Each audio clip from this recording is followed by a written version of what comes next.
poeta que enguany hem tingut molt a prop, que és la Montserrat Abelló.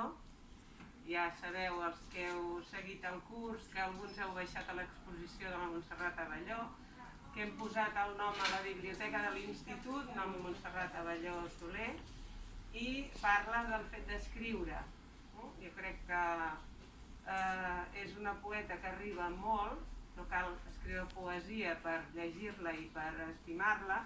Jo us convido a seguir llegint no solament poesia sinó prosa i a estar en contacte amb les lletres i amb la literatura, i amb la lectura d'aquests versos acabaríem l'acte. Diu així, a la pantalla, Pep? Ja has vist, no? Sí. Aquests dies ens hem barallat amb les videoconferències, amb les pantalles. Sempre porto un llibre a les mans, perquè m'agrada tenir-los a les mans, però avui la veritat és que ho he de confessar, per no carregar l'antologia he fet les fotografies, ho sento.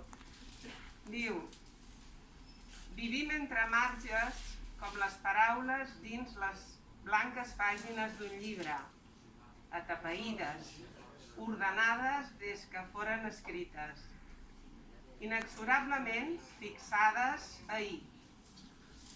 Per ara restaré sotmesa, però això ja fou i el present se'ns escapa.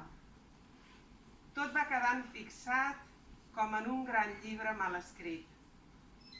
A banda i banda els marges que el costum ens imposa i al mig nosaltres i les nostres paraules. Gràcies, Montserrat Abelló.